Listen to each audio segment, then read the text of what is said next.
Hey guys, it's Sean. Welcome back for episode 2. So you want to make your M17 less lethal. So we left off in the last episode with a mostly stock marker. The only thing that you should have done was you removed your PRV hex here, your PRV screw.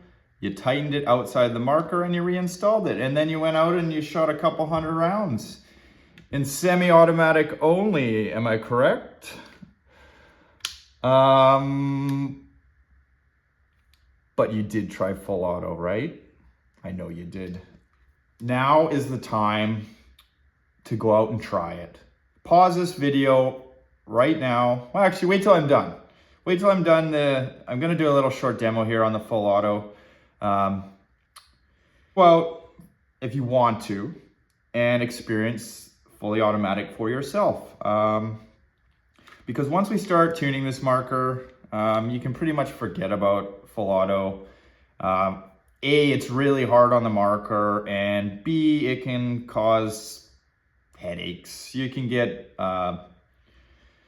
projectile jams, like feeding issues. You could possibly damage your marker if you got a jam that was bad enough.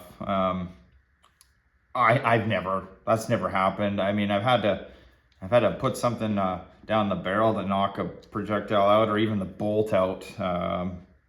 That's another story, but yeah, so fully automatic is a strange beast in the M17. It is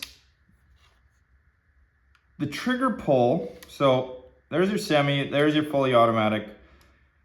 In semi-automatic mode, the trigger stops. It has a built-in stop internally here. Sorry, it's actually the stop is built into the selector switch. There's a silver barrel inside here. That prevents the trigger from coming back any further. And that's it right there. Semi-automatic, one fire at a time. Go to fully automatic and you can pull the trigger all the way back. And this is where it gets a little tricky with an M17.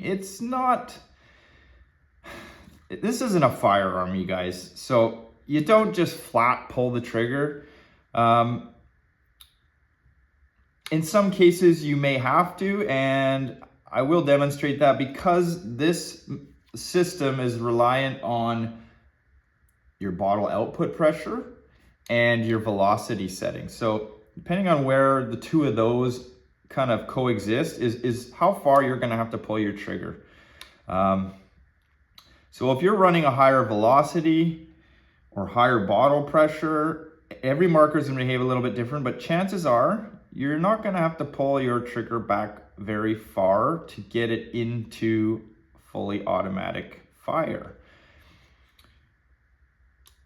You kind of just get it, you're gonna kind of hover it, I guess. So like a half pull, you find the sweet spot. It's almost like a bump fire. I think that's how I best explain the M17's fully automatic mode. When you find that sweet spot, so you're out in your range, you're practicing with your full auto, and you find, kind of right around there is the sweet spot. That's where the trigger adjustment comes in here. So there's a little set screw here on the side of the trigger. It's a 1.5 millimeter Allen head, and the other one is a 2 millimeter socket head cap, which is down inside the trigger here. So first you would loosen just the set screw, but do not remove. And then you would tighten this. Try and get it in there. You tighten that Allen key clockwise, and you'll see the screw start moving out the back here, right here, and that becomes a stop. So imagine this is how far you need to pull the trigger to go into fully automatic mode. You want to adjust the stop so it hits the back frame here in that at that moment, and that'll keep you in the sweet spot, pending you don't change your velocity or your tank output pressure. And again, this is for a factory bone stock M17.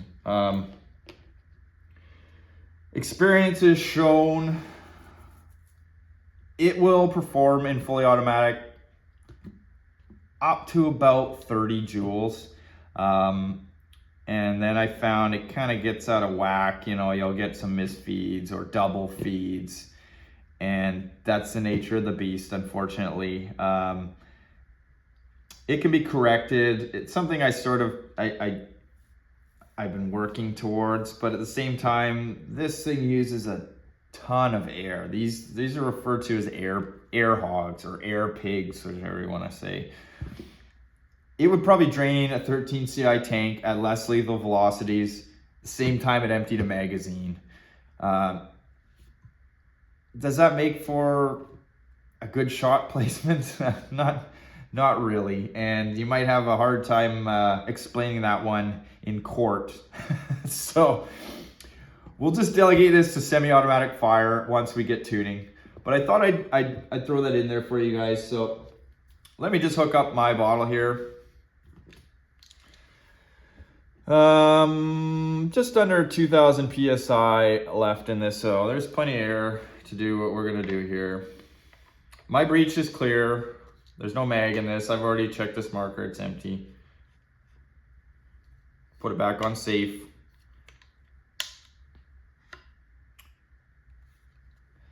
Okay, so air marker up. Hear that click? That click is a good click. You want to hear that click. That click is your bolt moving forward into a ready state of fire. That click you hear is it actually catching the sear, which is located right in here, and propping it up and locking against it. So you don't hear that click, there's something wrong. Now, we're aired up. There's your semi-automatic. Let me see if I can do it to this side. And I can tell you right now, guys, I am running 800 PSI in this bottle, so it's relatively low in terms of if you wanted to use fully automatic, and I kind of learned this from the paintball groups, from the Milsig owners group. If you're gonna run full auto, you need more than 800 PSI output. Many suggest 900 PSI. So based on the fact that I only have 800 PSI output in this bottle, I'm probably gonna have to pull this trigger, flat pull the trigger, like just pull it right back to go. So let's give it a try. See that? So in my case, yes, I actually don't require any trigger adjustment to use full auto. If I increase my bottle pressure or I adjust my velocity, let me just degas this here.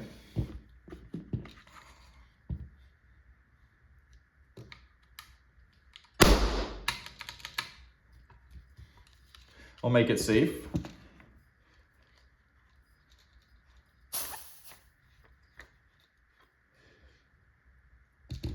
So if I were to increase the velocity or the tank pressure, I would probably end up pulling that trigger not quite all the way. It would probably be like a 3/4 pull. The way to find the sweet spot is you need to try it for yourself. All these markers are going to behave different based on flow rates, the way your marker is manufactured. All these things aren't the same. So just my marker to your marker are probably going to behave different, even if we put the same bottle on, if that was possible. So you just have to try, you just have to play with it. Keep an eye on when full auto engages. Maybe you have to pull it all the way, maybe you don't. But wherever you find that sweet spot is how you would adjust this main screw in the center of the trigger back to act as a stop. And then don't forget to lock that screw out once you find your sweet spot. Now, if you made it this far and you haven't ran away to go try full auto, we are just going to do a basic teardown today, guys. Show you some of the internals. And how to get your bolt out of here. We will also do a short tuning session here where we're going to wind this up a little bit, and we're not going to add anything today. Well, we are going to add something. We're going to throw another bumper on there because it comes in your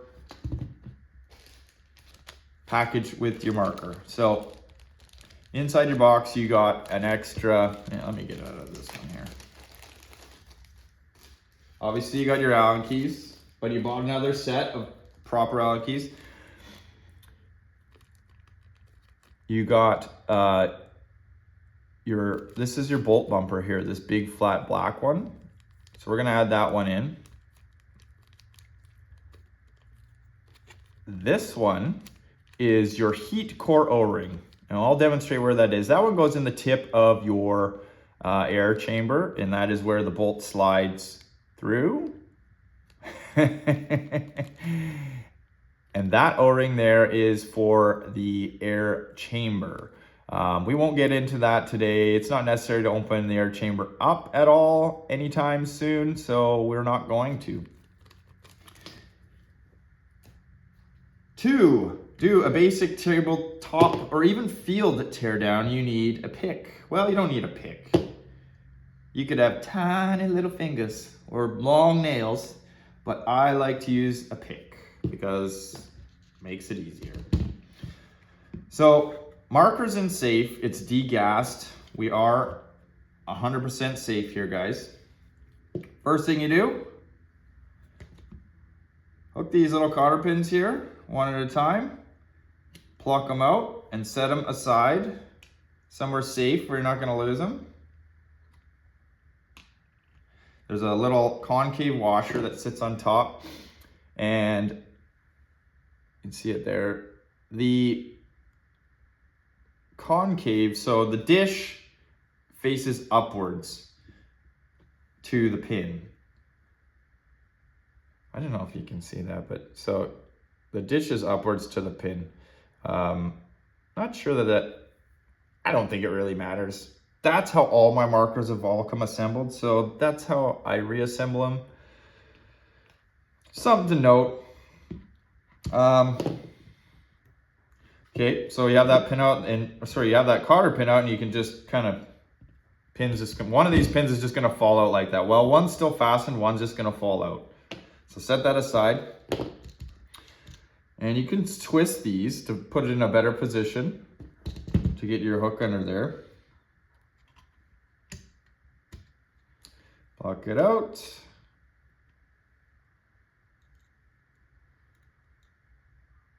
Come on. You'll notice I'm not just picking the marker up here. I'm gonna pluck that off. There's a reason, because your bolt is under tension here.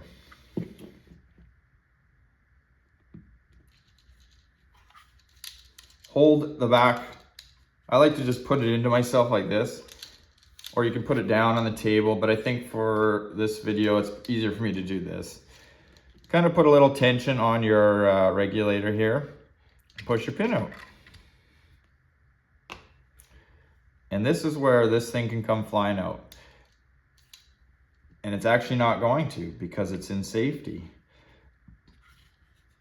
So this is going to demonstrate something else that you're going to need to do probably later on if you incur a jam. I'm going to pull the heat core assembly out like that. This is the engine to your marker. This is the most important part of its firing system, 100%. All the goodies are inside here, and here's a note. I just squirted oil in the last video in the back of the ASA before I fired it. It is dirty in there, guys. So this is exactly why I open these bad boys up. But you always test fire them first. Make sure they work, because that's your time that if something's wrong, you send it back. Especially if you're new to this, you don't want to get off on the wrong foot. But it's dirty, so we're gonna clean that while we're in there. I'll just set that down like that. So the bolt is in here under tension right now by the bolt spring, but it's locked in safe mode. If you get a jam, sometimes you are going to, your automatic instinct is to put it into safety, when actually that is what causes the bolt to lock, and then you won't be able to, just for my own safety here. See, I can't move this out of safe mode because the bolt is jammed up against it. And that's what happens during a jam. If you put it in safety, if you incur a jam, leave it in fire mode, point it in a safe direction, turn your gas off to your marker, and you must remove your bottle if you do not have a self-bleeding system. It's going to be difficult to unwind from your heat core. Just do it a little bit at a time, until it'll crack and the air will leak. That'll release your jam. And that'll save you from this safety getting stuck in this position. So to release the bolt now, I put my finger down there and you see if you can hear it. So it's under quite a bit of tension. So you press down on the bolt a little bit, move it out of safety, and slowly let your finger catch the whole mechanism here. And voila, there you go.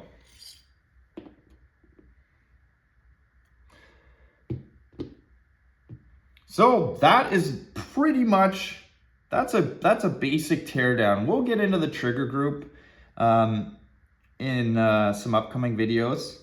But the important stuff that you need to know is right here in this heat core group. Bolt spring, your bolt, and that is dirty. So let me just wipe this off. I'm gonna kind of clean it while we're going here, just to kind of speed things along. This is your bolt. This is what fires your projectile in your marker. There's a pin down inside, which we refer to as the firing pin. So you gas your marker up, this bolt lurches forward, kind of like, and this is your sear catch here, sorry, right here on the back side. Bolt lurches forward, click is what you hear. And when you pull the trigger, the sear releases from this point, and right about there, that pin separates from your heat core O-ring, which is located right in there, and fires the air down your barrel, moving your projectile. That's the basic of how it works.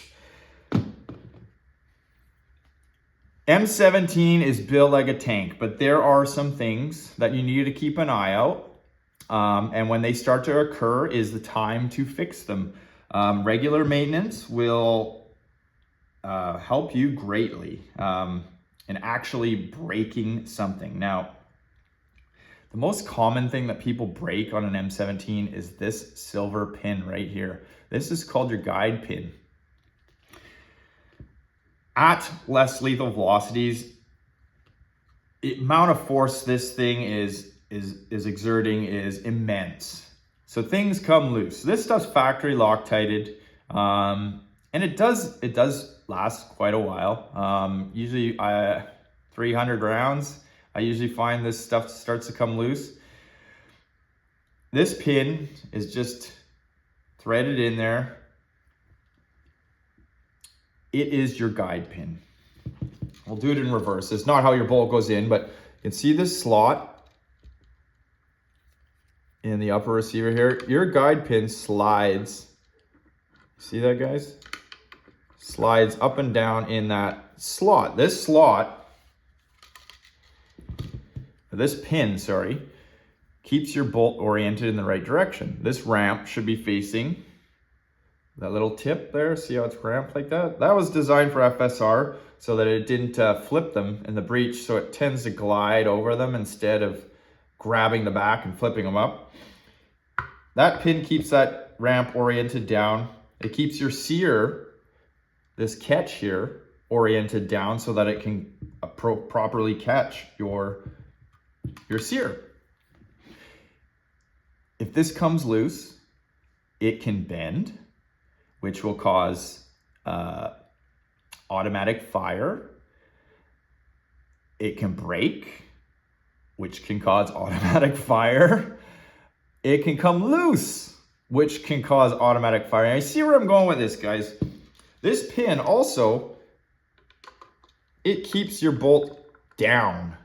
And by down, I mean, it keeps the face of this pressed down against the channel in here so the sear can catch it. If it is not placed down against that bottom channel, that means the bolt can move up and float away from your sear, which leads to auto fire. So those three things can be caused by a loose, bent, broken guide pin. The next thing you got to watch out for here is this bolt itself. This is two halves. It's fastened together in the middle with an Allen key down the center, so it can be removed and repaired, no problem. In most cases, it just comes loose, and you'll know it when you take this off to service it. You can kind of just give this a little twist, and if it's moving at all, it's loose. If that's the case, you want to get an Allen key. I don't know which size it is here, and we'll get into that stuff later. You remove the pin, you Loctite it, you reset this, and you're good to go. Let the Loctite cure, red Loctite, permanent Loctite cure for 24 hours. The beauty about the M17 bolt is the firing pin has a locating tab, and the screw is a whole lot bigger than a First Strike FSC or a VKS, Pepperball VKS. So breaking pins isn't a thing that happens in M17 in an M17, but breaking firing pins, I should say, but it can come loose.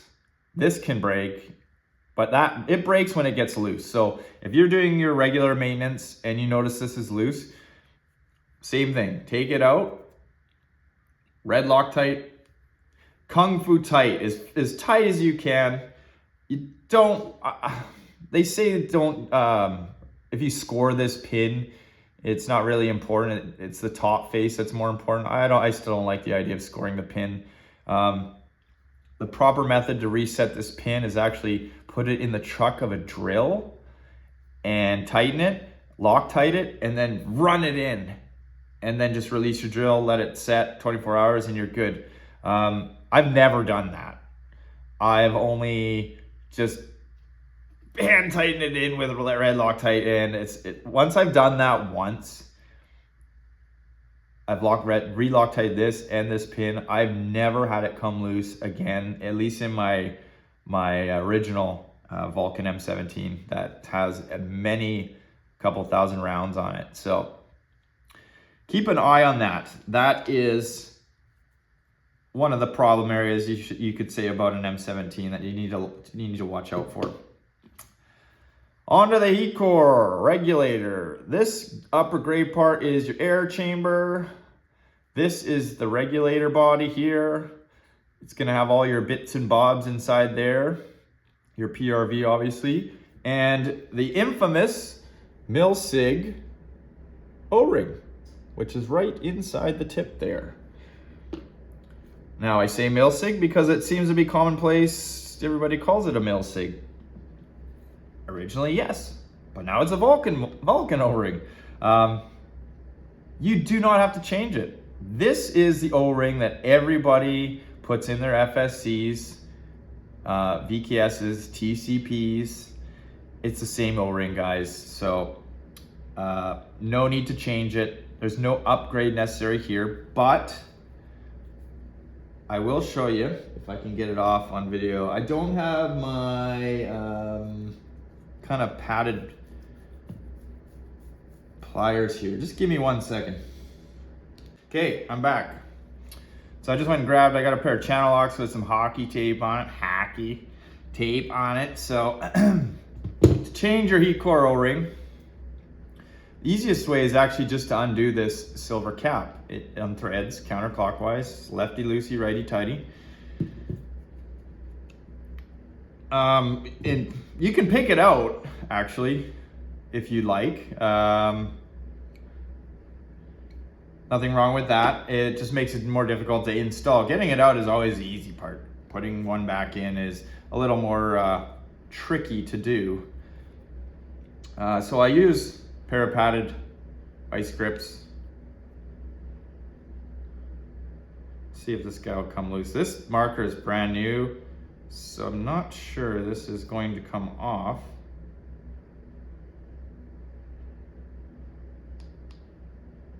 No, it's not going to come off. And there's a reason for that. Because it's brand new. Oh, I got all my hockey goo on the end there. So you can see, I'm wiping all this stuff down with a lint-free cloth. It's lint-free, but we got dogs. There's dog hair all in it. But I recommend something lint-free. Keep your marker cleaner. So I can't get that off. Because it's Loctited in there. There's also another little O-ring that just seals this on. For the moment then, we will leave it intact. We know it's good and working. After this marker's been through a little bit of a pounding, more likely I'll be able to unthread this. But if that still doesn't happen, a little bit of heat probably will help release it. I have not had to use heat before, but I'm thinking on the fly here because I was expecting it to come right off. And whenever I've had to change this, obviously I've had a couple hundred rounds, even more through it. So news to me anyways. So for the moment, we're gonna leave it intact. This cap, this silver cap, you do not want to mar, which is why I'm using the taped channel locks. This is important. Your bolt slides on this. You don't want to mar this up with plier marks. So worst case scenario, if you can't get it off, you're gonna have to do it the old school way and go through the end here. All right, so factory installed 2 bumpers. What we are gonna do is take the third bumper, wherever I put it. So you got a spare one in your kit. We are going to install it. And it's very simple. Just slide her down.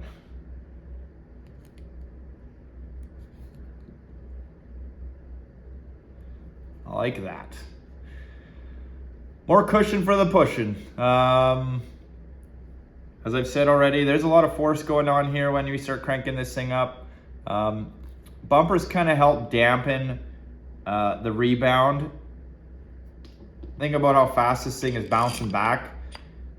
It helps and dampens that rebound a little bit, so the sear has more of a chance to catch it here. If it's going too fast, this bolt can actually it can come so fast the sear can't catch it, essentially is what happens. So bumpers do dumb it down a little bit. So you got an extra one in your kit, toss it on. Yesterday we already tightened the PRV, but I think I'm just gonna tighten it some more because I do remember correctly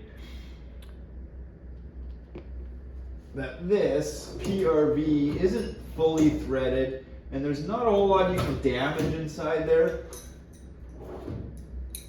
But before we do the actual PRV delete, we are just going to utilize the PRV that comes with the marker, and we'll see what kind of feet per second we can get up to here. So I think this was a 4 mil I said yesterday. Yeah. So let's see if we can get any more turns on that. No, I did tighten it all the way yesterday. Okay, good, good, good. Just double checking.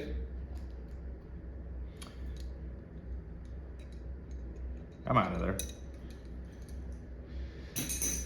And we'll just reinstall it here. Doesn't need to be kung fu tight, guys. Remember, tighten with the top of the Allen wrench, not with the side. You don't need a ton of leverage on these things. And in this case, I don't even put a wrench on this. I can tighten that enough by hand. All you're actually doing is just crushing the flat washer, the rubber sealing washer in here. If you really want to, you can use your 4 mil here and just kind of give it a little tweak. You can see I already did it pretty good just by hand, so not necessary in my opinion. And that is about it for the inside for now. So reassembly, got to get your lube. Milsig includes, Valken includes, I believe it's Tango oil in their little bottle. So I recommend you use that. You can use any kind of silicone oil. Valken Tango oil is thicker of nature than most silicone oils. So my replacement, I just use this Tech T gumdrop stuff. You can see it's kind of a little more sticky. It's very, very much like Valken Tango oil. But again, you can just use any, you can use First Strike Mark oil. Don't use petroleum-based products. Petroleum-based products are bad for your seals. They will swell O-rings. And they're also combustive in nature. High pressure and combustive gas do not mix. You could have a catastrophic explosion. You could have a dieseling effect even, which sure, it'd be cool, but it's not good for your marker in any way, shape, or form. So get yourself some good silicone oil. Or just use the stuff from that came with your marker until you need replacement, which is what I would recommend. So, because I mentioned this marker was dirty inside, I should actually grab my my barrel swab. Okay, I got my barrel swab. Good idea to get one of these guys because it does a number of things. It can clean your marker, which is what I'm gonna do here. So just stick it in the end, push it through, and pull it out. I like to do that a couple of times. Just cleans the gunk out. Also cleans your barrel out. It also serves another purpose. If you get a jam, guys, you don't want to be sticking a long-handled screwdriver down here or anything. In an extreme case, you may have to do something a little more than this, but these double as projectile pokers. You can poke your jams out, and it's really easy on the barrel, especially if you've got an expensive barrel on there. If you did have a jam that was that hard to get out and the barrel swab was not working for you, I recommend not using a screwdriver. Get yourself like a wooden dowel or something that you can put in there, and actually you can hammer on the end gently to knock your jam out. If one occurs like that. So we swab the marker out on the inside here. Let me get those out of the way. I'm going to wipe my spring off because it was filthy in there. I'm gonna just clean everything and set it on the bench here, so it's ready to go in. Yeah, whatever, like that.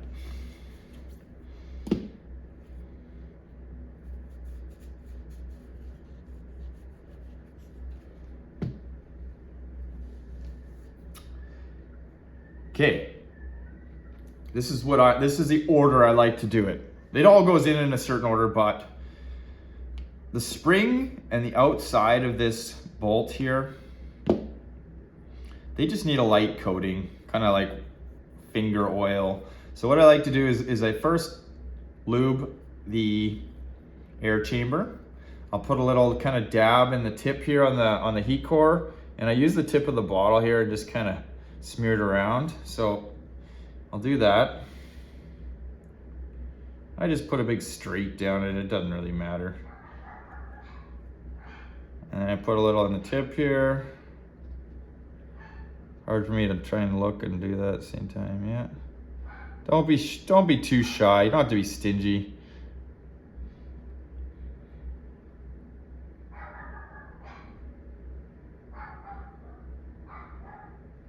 All right, so I'm satisfied with what I got in the heat core there. Use your finger and kind of just smear this oil all around your air chamber. Like that. Take that, whatever's left on your finger, and just kind of smear it on your shaft and yeah. So wasn't very much left on my finger, but you kind of get the point. Just, you don't have to put a lot of oil on this particular area. In this case, I'm just gonna put another dab on my finger here. And I like to do this. So I kind of get it in both fingers and just rub it all over the spring. Just so it gets a nice light coating.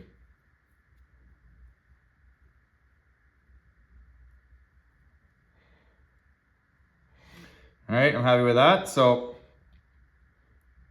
heat core, bolt, spring.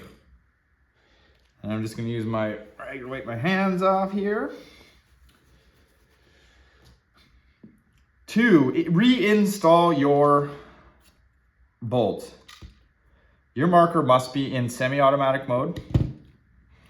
You want your regulator, wow, these hairs are everywhere. Your velocity cap pointing down towards your grip and your guide pin pointing towards the upper Picatinny rail. And you'll see the ramp is facing down towards the mag well. So you just kind of put it together like this. Taking note that the guide pin goes into the slot. You can hear that click. Once you have that click, guys, what you need to do is put a little tension on the heat core pushing into it, and you just squeeze the trigger. See how you hear that click?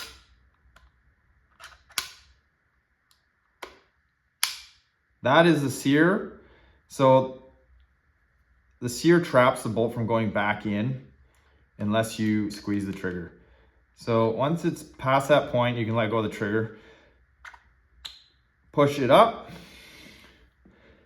The pins should go in from the left-hand side. Well, that's how they come from the factory. You just gotta kind of get the holes lined up a little bit here. It might take a little bit of fiddling.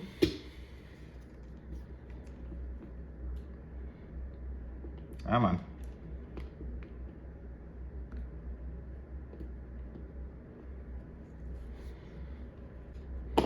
Making it look harder than it is here, guys. I think it's because I'm facing, I tried a different look today and I had the camera facing, I'm trying to do it kind of opposite what I'm used to here. So I'm just gonna turn around here for the moment so you can get a better look down those holes.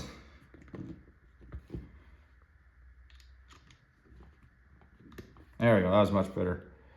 Once you get them lined up, push your pin through like that. Once you get one in, I recommend that you fasten that one in first.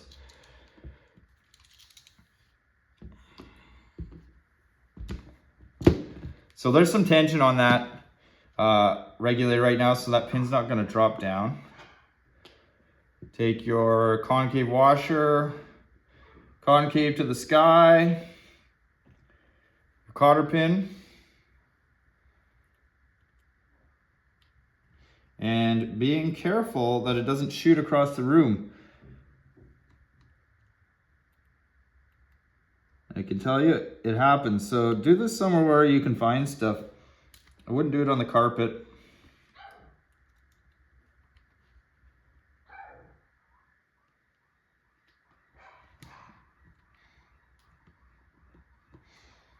Oh, come on, baby. Everything is nice and tight and new. I just turned the pin a little bit there to make my life easier. Oop. My hands are greasy now, of course. There we go. Okay, so you got one in. Second one should be much easier. Just like that, that one fell right through. This one you're probably gonna have to put your finger on the other side here, just to stop it from dropping. Washer, concave to the sky, and insert your pin.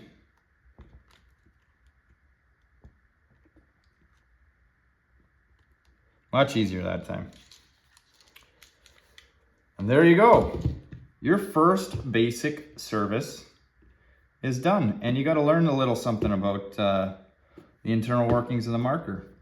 All right, so here, this is what all you guys have been waiting for. We're gonna put a little skip in its step here. So I am just going to remove my fork here, which was securing the cap from the think of it as a lock washer. It keeps this cap from unthreading during firing. I'm not gonna reinstall it. I recommend that you do use it. For me, it's kind of redundant at this point, especially the amount of times I'm probably gonna be in and out of here. So I'm gonna remove that, and we're gonna remove the velocity cap here. We don't need to touch that Allen head yet.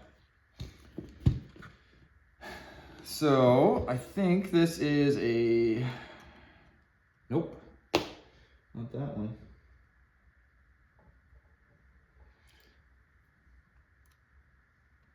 Nope, that was that one.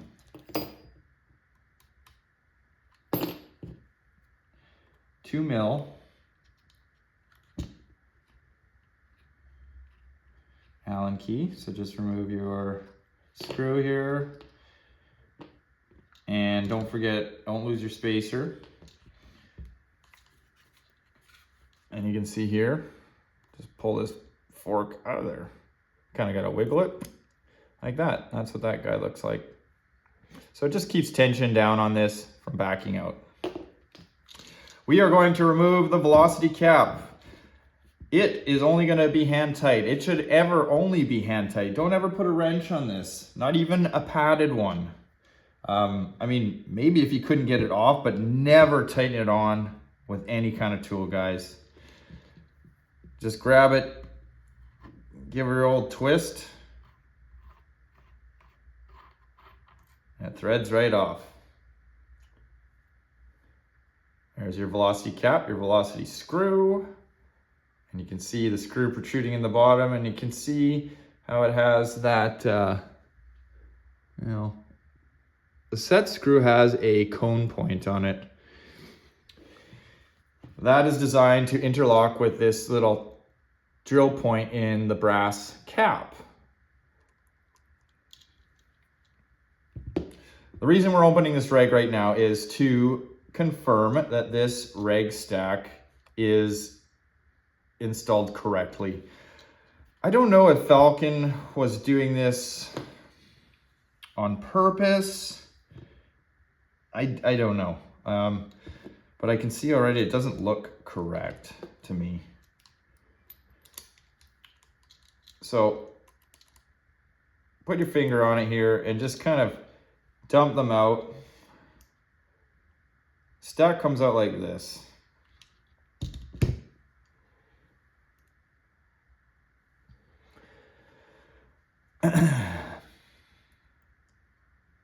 I recommend take note of how this stack looks. These are Bellevue washers. They're concave, much like the washers that are on the back of, on your locating pins here for your regulator. So they're concave. Study them. Take a picture of that so you know what it is you're looking at. You can pull this cap right out of here. What you want to do is, you can see these washers they're flipped, so they're concave either way on the ends.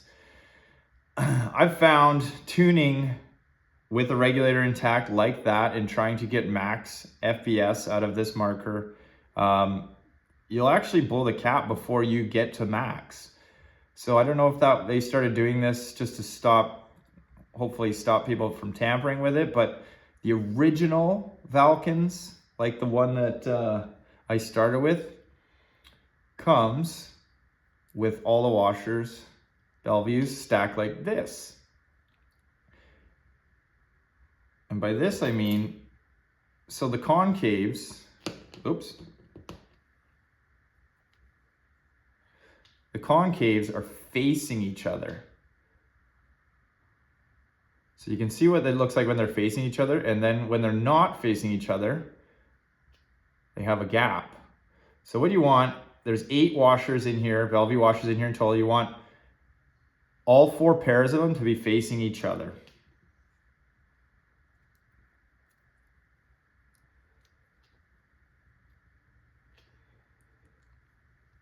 Like that. Now you just take your brass cap, put it back in, and carefully, you can see there's a brass nub on there. That nub fits inside the hole on this other brass cap. So this is your regulator piston here. So you want them to interlock. Once you drop it down, you can see one of them's kind of gotten out of alignment there. They should all be stacked up really nice and even. So you can use a pick just to kind of get them all back in line. What you want them to do is all fit inside the cap. You don't want one kind of trapped on the outside edge here. That'll cause a blown cap. Good thing to do once you have it in like this, just cycle the piston. There's a spring inside here, so it'll spring back. Cycle it like that. Helps center them up. Take your velocity cap and carefully reinstall it. And I say carefully. It is very easy to cross thread. Sorry, I can't show you exactly there because I was just getting it started. I usually use the edge of the PRV here to indicate whether this cap is perpendicular, but it should thread in really easy. So you can see I'm just threading that in by hand, no problems. If it starts binding up, it's cross-threaded. This has to be threaded in properly. It cannot be cross-threaded any manner whatsoever. If it is, blown cap, guarantee, every time. So, and you don't want to bugger this up. These regs, the reg bodies are expensive now, as I previously mentioned. Take your time, guys. No reason to rush whatsoever. So it's in there. Tighten down, hand tight, no tools. And we're gonna put a little tune on this guy. So there's a number of ways you could do this. If you're gonna leave the reg intact and you plan on shooting maybe pepper balls, although I wouldn't recommend shooting any pepper balls out of this thing. M17s, they're kind of choppy. And by choppy, I mean they do very well with solid projectiles. But with more fragile projectiles, they tend to cut, sort of half load them and cut them in half and spit them out everywhere. Doesn't really happen with solids because they're solid and they just get pushed into place where they need to be and away they go, out your barrel. So you can slowly adjust your velocity. I like to do quarter to half turn at a time, do 3 fires and test with a chrono. A chrono is invaluable if you're gonna be, you know, you're setting these things for max. But I'll get you close just based on my experience, and hopefully that experience that I have translates into this new one, because things change, tolerances change.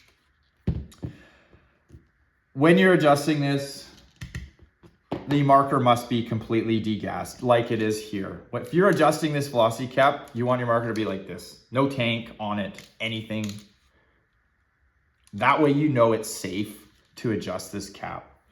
If you adjust this velocity, sorry, with air, any air in this marker whatsoever, especially if it was fully aired, the force of you twisting on this screw is going, it pushes on that piston and it pushes against, you can see how this cap's split like that, and that's for this fork to interlock with. It was sort of by design, I guess. This cap's gonna fail right there. It'll pop that top off and you're done. Well, you're done, so to speak. You could still use a broken cap and a bypass, and we'll get to that. So if you're adjusting your pressure a little bit at a time, you have to do that. Now, experience has told me a good starting point is, while you got your marker on the bench, you can see how this screw is protruding slightly. I like to set it flush. I'll set it flush and we will test fire it and we'll see what she puts out. So just wind it in slowly.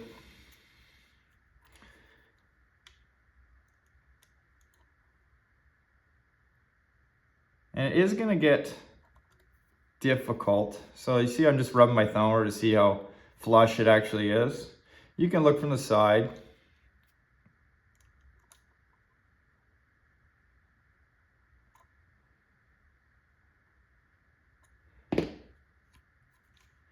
And there we go. That is flush with the top of the cap. Now, your marker is set for what I would say a reasonable, less lethal velocity with say an 8 gram projectile. Let's go test fire. Okay guys, so let's see what she'll do. Sorry. Got your tank. Dog hair. Thread in your marker. Make sure your marker is on safety. Another thing that can happen with the M17 is if you air up and you're not on safety, you catch that sear off guard and the bolt will go into an auto fire cycle. So always safety on. I mean, that goes for firearms in general. So same goes for less lethal, guys. Safety first. Safety on, tanks in.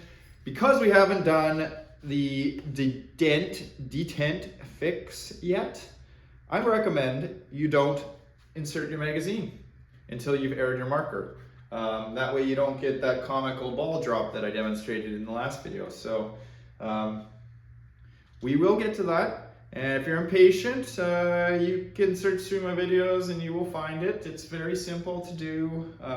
If you have a First Strike, one of those cheap rubber detents, there are a number of other ways you can do it with household items, I guess. So we're gonna air the marker. There we go. Just gonna set it down for a second here. Load our magazine. Just to give you a little short demonstration of what you are sitting at right now.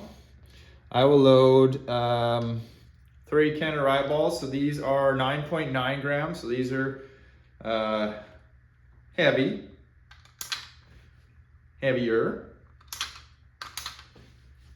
And then I'll put in 3 Grimberg Jewel V2s, which are 8 gram. So they are going to fly faster.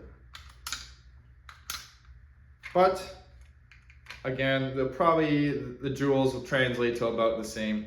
So I wound the magazine, put the balls in, release the follower, let the balls come to the top like that. Insert your magazine. My bottle is 800 PSI, yours may vary. I don't even know what the Valken bottles come set at. I don't have one. I think they're set about 850. So results are gonna vary a little. If you've been impatient and you've already swapped barrels, this can affect velocities because of bore matching. So just bear that in mind. I'm doing this on factory barrel, 800 PSI.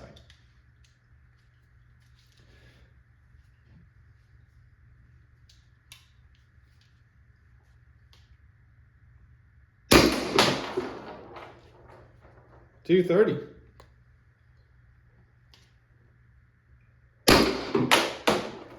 $232. $230. So it's a far cry from less lethal. That's still gonna leave a mark. That is a very safe setting for this marker. It can do more.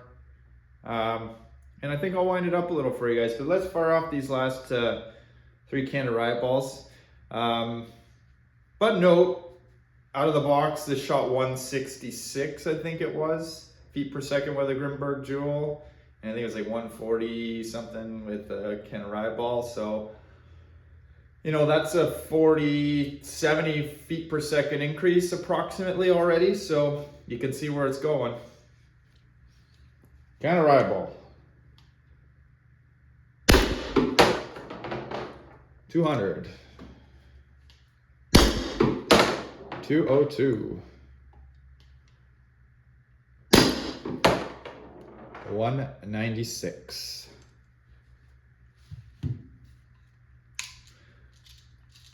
We will degas the marker before I make any adjustment to the velocity cap.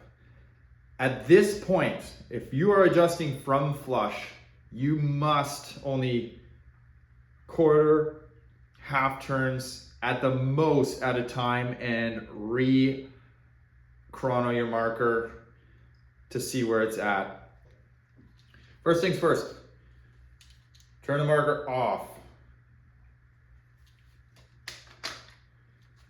Clear your mag, clear your breech, point in a safe direction. Safety off. Take your tank off and you'll hear a little puff of air, poof. Small, but it's there. Grab your Allen key. I think it was a 2.5 mil. Nope, it was not. It was a 3 mil. Find a nice location where you can kind of get an idea of a quarter turn or a half turn.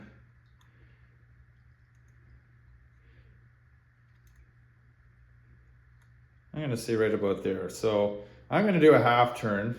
I'm gonna go clockwise all the way till this Allen key is on that side. And that's gonna be my half turn. And do it slow. Don't need to speed this process up too much. Like that. There you go, half turn. Safety on. And you can reattach your tank and gas her up. Hear it?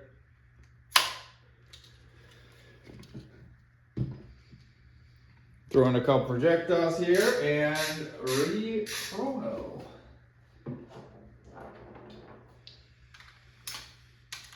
Go.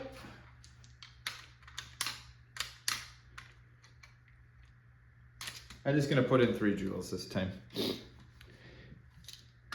Insert your magazine.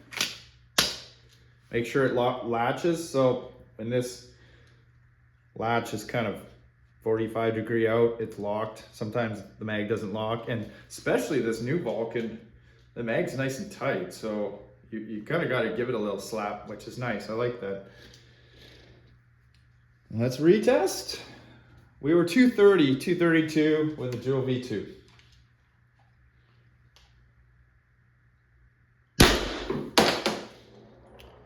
$254.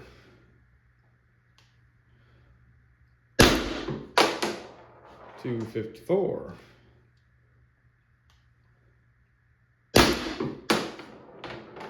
$248.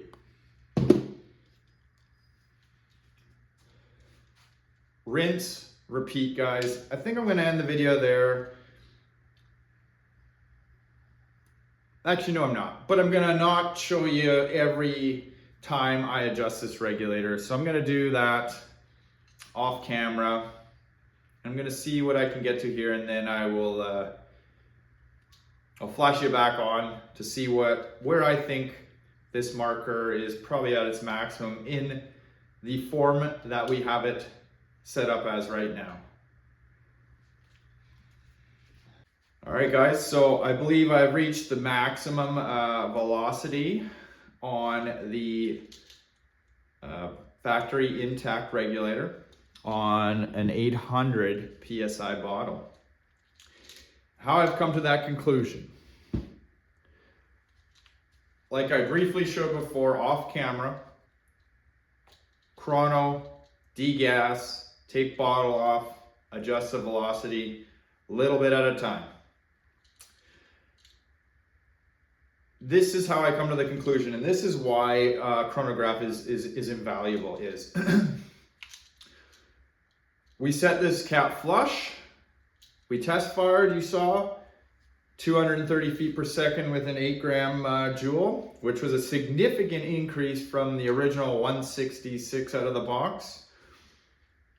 Off camera, I did another full half turn. So now I'm at 1 full turn from flush.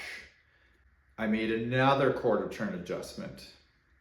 It went up even less. It went up to like 254, 255. So it went up about 5 feet per second. I did one more quarter turn. So now I'm at 1.5 turns from flush, and it went up 2-3 FPS. It was like 258. So you can see the pattern there. As you're getting closer to the maximum that this regulator is going to allow you to send through it, that feet per second gap gets smaller and smaller every time you increase this screw. Now, what you don't want to do is keep pressing your luck. So when that got to about 2, 3, 4 FPS, I knew I needed to be very mindful of how much I turned this. And at some point, you have to decide for yourself, is it enough?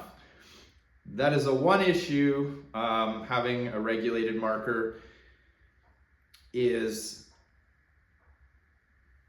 there's a chance that you could blow your cap, and it's gonna probably scare the shit out of you when it happens. Now, finding that sweet spot is takes some practice. It really does.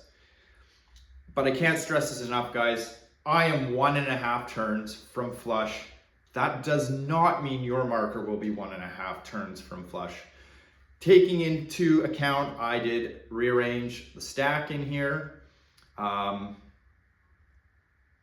So there are variables. The projectile you're using. The chronograph doesn't lie, and it can help map out what you're doing before you go too far. So I'll air this guy up, 1.5 turns from flush on an 800 PSI bottle. And I will demonstrate the feet per second.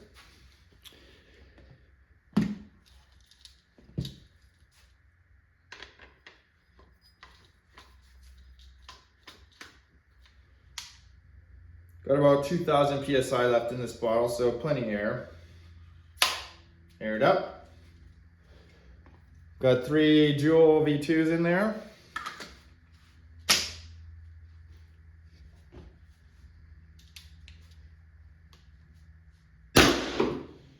256.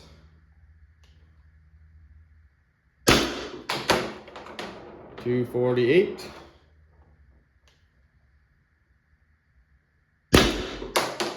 248. I can tell you, it did settle a little bit since I actually completed it. I had to take a break. Obviously, this video is kind of long. But I'm still going to leave the regulator set like that. So these Bellevue washers were brand new, and now I'm exerting a lot of force on them. They act just like a spring, and they do weaken. So I'm not going to adjust it any more than that. On a factory barrel, an 800 PSI, I don't know what that is in joules right now. I don't know, it's probably like 20 some odd joules. It's not very good. But here's the importance of a barrel. Your projectile to barrel bore match. That's a factory barrel.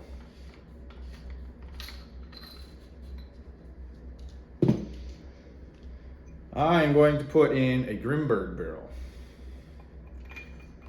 which we all know is bore size for their projectiles.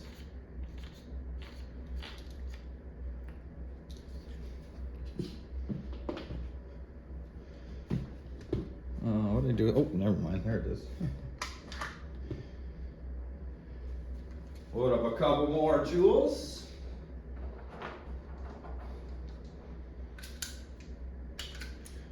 Obviously, I didn't touch the regulator in between now and when I switched barrels. It is a little bit longer, probably about 2 inches longer, but more importantly, the bore of this barrel is better matched to that projectile.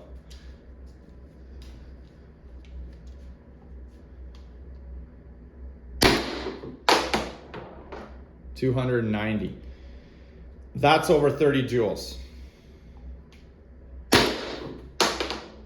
280, I think that's just under 30 joules. 282. One more. Nope, that was it. So you can see the significance of the barrel. It added 20 FPS more just in the barrel alone. That is about all you're gonna see on the M17 with an intact regulator in only 800 PSI. Do all these steps and you have a higher pressure bottle, your feet per second is going to be higher. And we're gonna do that next. In the next video, we are going to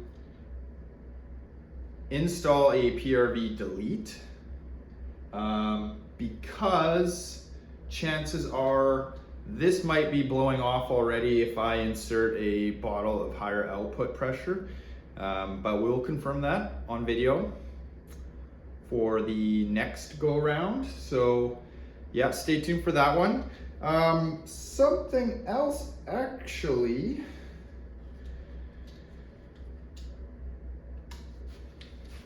that somebody asked about yesterday and I almost forgot. The marker tuned in its maximum factory position. And I think for the purposes of this test, we'll go back, maybe we'll do both. And I'll put the factory barrel back in. He asked to do a 90-gram test, CO2 test, and whether it would function or not. There is a point, the M17 is not designed for CO2. It clearly states that. It can run CO2 in a limited capacity. In an emergency situation, I've been able to get off 5 shots with a bypassed rag. It's not very many shots. But I'm gonna go through the motions here just to test it with an intact rag, a 90-gram CO2. see if it will work. I'm not gonna fire up a whole mag, guys. I know probably to prove its worthiness. Okay, well, let's air it up first. Air it up, no problem. I think to maybe prove its worthiness, I have to do more than 3 shots, which is all I'm gonna do. But I think on the next test after we do, oh sorry, not next test, next couple of videos when I get to the first version of the bypass, that's when I really would like to maybe put a few more rounds through it to see how it behaves. But let's see what kind of feet per second we get on this.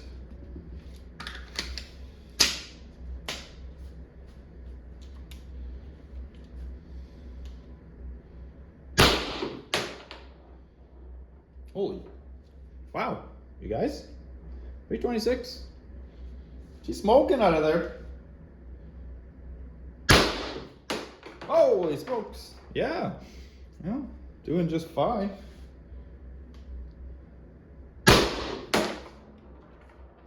Sure, a lot of CO2 coming out of the end of that bad boy though. That tells me something. That is liquid getting through the air chamber.